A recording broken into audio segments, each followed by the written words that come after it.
company. It's how it looks, moves, feels, what it offers, how it offers, where it offers, what it says, the way it speaks, the way it sells.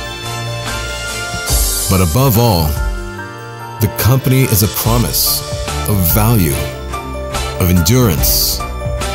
It's memorable because of the little things.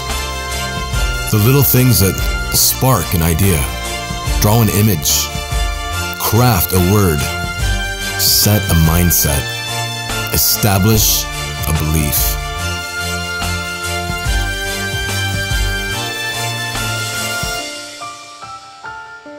It's who you are and what you want to be.